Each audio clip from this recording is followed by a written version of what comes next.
In a recent class, I posed the following question that used to bend my brain. How can water vapor exist if the temperature is less than 100 degrees Celsius? And this is a question that we're familiar with living in Florida, where it is very hot, yet it is not 100 degrees Celsius outside. Yet in the summertime, when you walk outside, you can absolutely feel the humidity and water vapor in the air. So how can those things be true? And there's a couple of things that you have to consider. Number one is that outside is not in a state of equilibrium. So take everything I'm about to say with that understanding, but let's just assume for a second that we did have phase equilibrium with a single condensable component is what it's called. And I'm going to discuss the answer to this problem today, and hopefully you find it fascinating. But let's just say that I put water in a bottle or some type of container, and air is in the headspace. And this is all something that you can relate to as well. Like imagine that you put a bottle of water in the cup holder of your car and you park your car outside on a hot day, you go shopping or something, and you come back outside to your car to take a sip of water. And when you open the cap of that water, you hear a hissing noise from all that pressure inside escaping. And so what's going on there? So water can evaporate even though it's not boiling. We call that phase equilibrium. So I'm just going to draw a couple of water molecules evaporating. And the thing we have to remember here is that there's also air molecules that is in the headspace. So we can never get away from these air molecules unless we pull a perfect vacuum on the system. Right, so green is going to be my air, and the open blue circles are water vapor droplets. At a state of equilibrium, I've got condensation occurring as well. So water molecules are going to be vaporizing and condensing, and equilibrium occurs when the rates of these two things are equal. Equilibrium refers to the state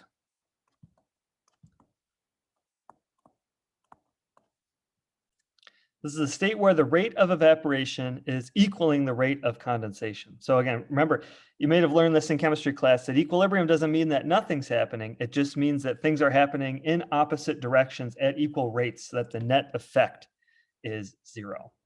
So let's analyze this system with our chemical engineering brains for a moment. I defined a couple of process variables last time. Obviously, there's temperature and pressure. We also have Y of, we'll call it YW. This is the mole fraction of water in the vapor phase. Mole fraction of water in the vapor phase. So I would say here, if I wanted to figure out what YW is, I should have drawn this in blue because water is the blue molecules. Y water would be the moles of water vapor divided by total moles. Okay, and we also have another process variable here. We have X water, and this is the mole fraction of water in the liquid phase. And when I say a single condensable component, I mean that there are two components in this system, water and air, yet air cannot condense for all intents and purposes. So therefore, my liquid phase is going to be only water. Liquid phase is pure water, and that corresponds to an XW value of 1. Liquid phase is pure water. So next, I want to perform Gibbs phase rule on this system. So remember, Gibbs phase rule is 2 plus C minus pi minus R. And remember that we are not going to have any reactions in this class. This can always be canceled to 0.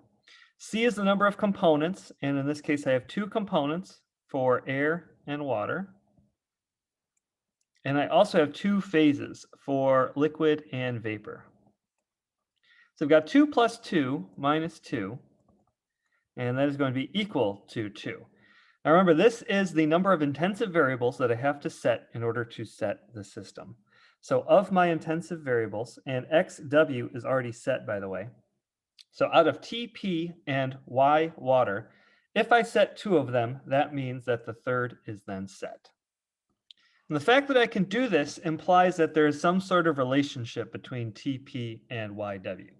In other words, if I set temperature and pressure, then by Gibbs phase rule, the composition of water is set then, So what is that equation, or how would I figure that out?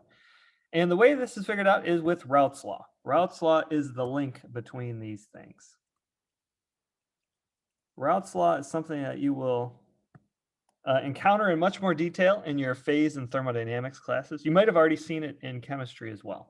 So Raoult's law for a single condensable component goes as follows.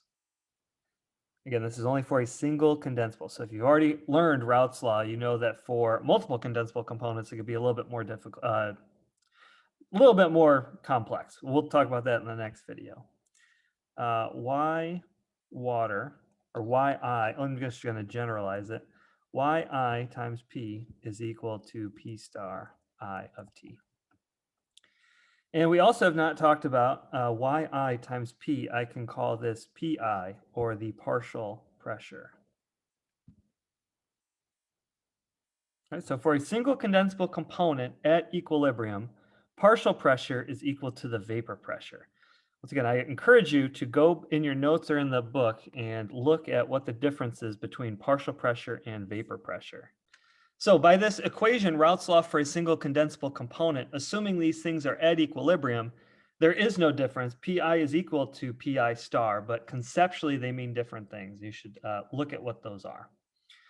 So this suggests that if I know what the vapor pressure of my component is, remember I can find vapor pressure with Antoine's equation, or with the table, or with the Clausius-Clapeyron equation. Discussed methods for how to solve P star of T last time.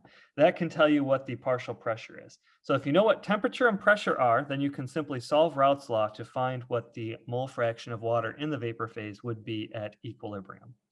So a couple things to remember about Raoult's law is it applies for equilibrium. Applies for equilibrium only.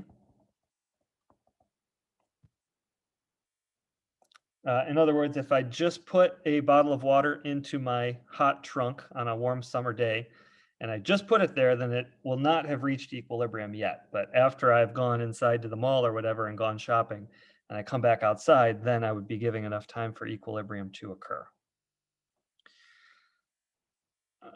Okay, so that's all I wanted to say about Raoult's law. I think I'll just do a quick example problem now. So let's say we have air and liquid water contained in a container. So let's take the system of air and liquid water at 52 C and 1.2 atmospheres. What would be the mole fraction of the vapor phase in equilibrium? So here again, I have two intensive variables specified. I've got temperature and pressure, and the problem is asking me to find what Y water is. So I can start with my Raoult's law. Y water times P is equal to P star of water at 52 degrees C. So option one would be to go to table B4 to find the Antoine's constants. So we'll start with that. We already know what pressure is and we know what temperature is. So the one thing we'll need to figure out before we can solve for Y water is what P star is. So to find P star water of 52C, you can either, this is the one that I don't recommend, you can go to table B4 for Antoine's constants for water. Or, because water is so common, there is a whole table in the back of the book dedicated to just the vapor pressure of water. So table B3 has vapor pressures for water at various temperatures. So you can go to the back of the book, look in table B3 once again, and you can look up tabulated what the value of P star for water is at 52 degrees C. And when I do that, I find 102.09 millimeters of mercury.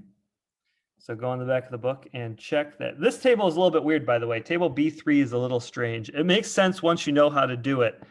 But if not, it can be very confusing. So I might show you how to do that in one of the synchronous sessions if you're interested in that, or if you have trouble figuring that out. But just go and double check that you can verify that you can see how to read table B3 and find that the vapor pressure of water for 52C is indeed 102.09 millimeters of mercury. Now, Y water times P, and I have P is equal to 1.2 atmospheres. And once again, I need dimensional consistency here. So I need to multiply this by 760 mmHg per 1 atmosphere, such that I have dimensional consistency and I can calculate what Y water is. So 1.2 atmospheres works out to 912 millimeters of mercury, and 102 millimeters of mercury divided by 912. So if I work this out for Y water, I get 0.11, meaning that the composition of air, or of the vapor phase, sorry, composition of the vapor phase, it's not technically air. Composition of the vapor phase is 11% water and 89% air. Hence, even though 52C is much warmer than Gainesville, right? Gainesville would be about 38C maybe on a really warm day, 37, 38C. And the pressure outside would be 1 atmosphere. So you could work out what the mole fraction of water vapor would be on a very humid day. You would do it using Raoult's law. So I guess to answer the question that I started this video with is, how can water vapor exist if the humidity is less than 100 degrees C? It's because the pressure of the water vapor is much less than 1 atmosphere. It's not the total pressure that matters in phase equilibrium, it's the partial pressure. So because if the partial pressure of water is equal to the vapor pressure, this is going to be much less than what the total pressure is. So think of it as like, remember I said that the boiling point of water is 100 degrees C, but that's only at 1 atmosphere. If the pressure is lower, then the boiling point is going to be much less. And if I have a mixture, then that's how that's working. Also notice that if you look at table B3 in a little bit more detail, you find that in general, and this is true for all components, that as temperature increases, P star for water also increases. So this is why it's much more humid in the summertime in Gainesville. It's also more humid just because it's the wet season and there's more rain. But the warmer something is, the more water it can hold. The colder something is, the less water it can hold. And that's the reason why there's oftentimes dew on the grass in the morning, because the temperature drops overnight and all that humidity that was in the air then condenses and falls down onto the grass. So that'll be it for this video. Hope you enjoyed watching.